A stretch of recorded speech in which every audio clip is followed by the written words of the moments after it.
Hello everyone, welcome back to my channel. Today's video is about the dark side of fairy tales. But before we get into today's video, to those who are new to this channel, please feel free to click on the subscribe button and hit the notification bell so that you would be notified about the latest updates. So without any delay, let's get right into the video.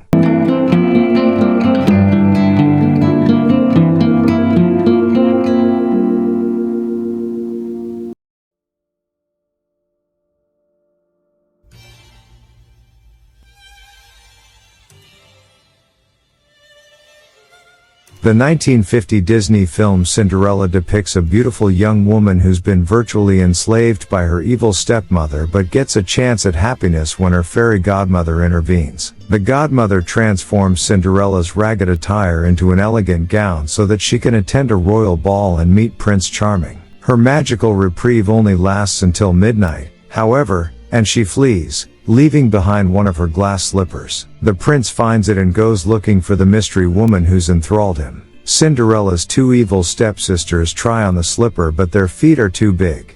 The shoe is just right for Cinderella, and she marries the handsome prince. But the 1812 Grimm version, Aschenputtel, is pretty horrific. The evil stepmother hands a knife to the eldest of her two daughters, and orders her to cut her toe off, for when you are queen, you will never have to go on foot. The prince is fooled and rides off with her, until two talking pigeons alert him to her blood-soaked shoe. The younger stepdaughter then tries to fool him by cutting off her heel, but the pigeons tip off the prince again. Ultimately, when he identifies the girl of his dreams, the two evil stepsisters attend the wedding hoping to curry favor.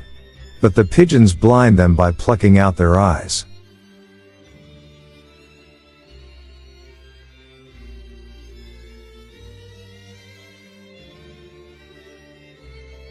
The evil queen, who is jealous of Snow White's beauty, orders a huntsman to take her to the woods and to kill her. She orders him to return with her lungs and liver so that she can relish it. Instead, the huntsman spares Snow White and brings the queen the lungs and liver of a boar. Snow White meanwhile reaches the home of the dwarfs, and they let her stay if she cooks and cleans and keeps the house for them. The next day, the queen discovers the huntsman's deceit as the mirror still proclaims Snow White the fairest. The queen visits the home of the dwarfs disguised and tries to sell Snow White a lace bodice. She ties the laces so tight that Snow White faints. The queen thinks her dead and departs. The dwarfs come and revive her. The story repeats the second day when the queen uses a poison-laced comb to comb her hair, but again she is saved by the dwarfs. The queen then gives Snow White the poison-laced apple. As soon as she bites the apple, she falls into a death-like stupor. The dwarfs, thinking her to be dead, place her in a glass coffin. Soon, a prince passes by and is enchanted by her. He orders his servants to take the glass coffin away, and the dwarfs agree. When they are carrying the coffin, they stumble on some roots. The coffin falls and the piece of apple in Snow White's throat is dislodged and she wakes up. The prince is delighted and they get ready for marriage. The evil queen is invited too. Since she does not know it is Snow White the prince is getting married to, she visits them. Snow White reveals all the evil done by her. As punishment of her crimes, glowing hot iron shoes are brought before her and she is ordered to wear them and dance till she drops dead.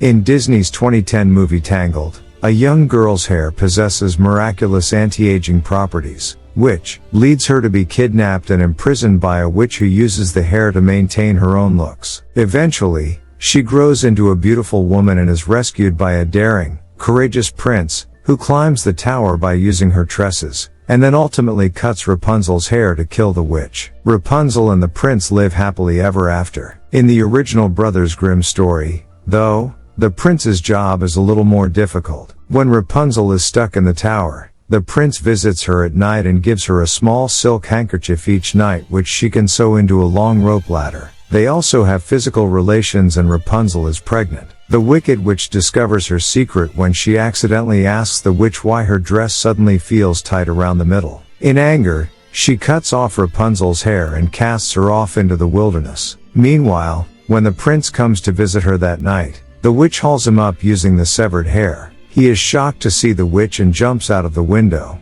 The thorns below prick his eyes and he goes blind. He then wanders for several years as a blind homeless person, until by chance he meets Rapunzel, who's struggling along as an unwed mother of twins. Fortunately, Rapunzel's tears have the same healing power as they do in the movie, and the prince's sight is restored.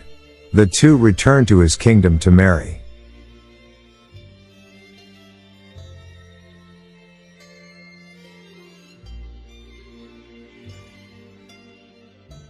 Film critic Richard Corliss praised the 1989 Disney film version of The Little Mermaid, the tale of a prince named Eric who falls in love with Ariel, the beautiful half-human sea creature, as a model of buoyancy and poignancy. But the source material, an 1837 story by Danish writer Hans Christian Andersen, is considerably darker. In the film version, Ariel makes a deal with Ursula the Sea Witch, who converts her temporarily into a human in exchange for her singing voice, which the witch puts inside a seashell. In Andersen's telling, the witch silences the Little Mermaid by cutting off her tongue. She was told by the witch that she will be the best dancer in the world, but her feet will feel as if they are being pricked by glass shards every minute and as if her toes are bleeding. Also, she will get a human soul only if the prince loves her and marries her. Otherwise, she will turn to sea foam. The Little Mermaid agrees. She reaches the shore and drinks the potion and now has 2 feet. She is found by the prince and he is mesmerized by her beauty. They become best friends and she accompanies him everywhere and dances for him. One day, the king announces that he has arranged for the prince to marry a princess from the neighboring kingdom. The prince then reveals to the Little Mermaid that he loves the girl from the temple as he thinks she saved him. By a twist of fate, the princess he is destined to marry is the same girl. She was visiting the temple that day when she saw the prince. They get married and the Little Mermaid is heartbroken. When she is about to turn into sea foam, her sisters come to her with a dagger. They tell her she must stab the prince and let his blood flow over her feet. She will then get back her tail and become a mermaid again.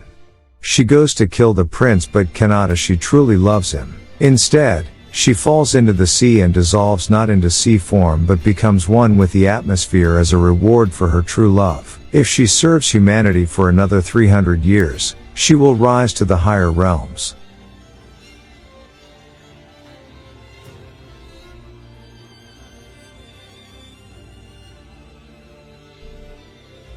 Disney's 1959 film Sleeping Beauty told the story of a young princess whom a sorceress tries to doom by casting a spell calling for her to die at age 16, when she pricks herself on a spindle. That curse can only be partially undone by a good fairy, with the result that the princess will slumber until awakened by the kiss of her true love, the prince to whom she has been betrothed. Once again, this story has 2 versions. In the first version, everything is nice and happy and the princess wakes up when the prince kisses her. But that's not the end. This prince has an ogre for a mother. Now, he knows his mother will never accept the princess and he carries on his affair in secret. The princess has borne him a son and a daughter. When the time for the prince to ascend the throne arrives, he brings his family to the castle. The ogre mother banishes the princess and the children to the forest and orders the cook to cook them and serve them to her as luncheon. On day 1, the cook replaces the boy with a lamb and the girl is replaced by goat meat on day 2. The ogre never realizes the difference.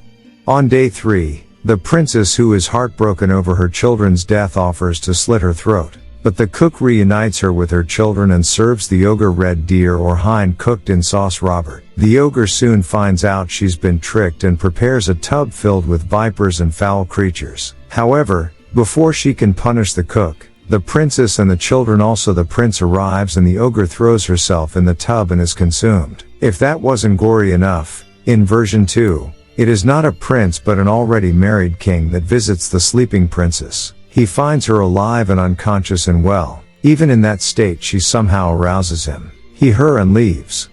By the king, she is now pregnant and delivers twins all the while sleeping. Her little son sucks on her finger and finally she awakens as he sucks the spindle's poison out. She awakens and is confused on seeing her 2 children. She begins to care for them. One day, the lecherous king is in the mood for some more somnophilia and visits the princess. She's awake though.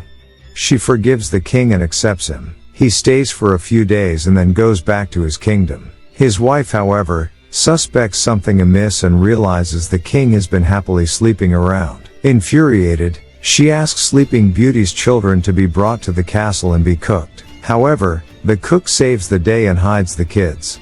She then orders Sleeping Beauty be brought herself and burned alive. The king saves Sleeping Beauty and burns his queen instead. They then marry and live happily ever after. Okay guys, that is all for today's video. Hope you all enjoyed the video. Please don't forget to subscribe to my channel and click the notification bell to receive the latest update from my channel. See you soon in another interesting video. Bye.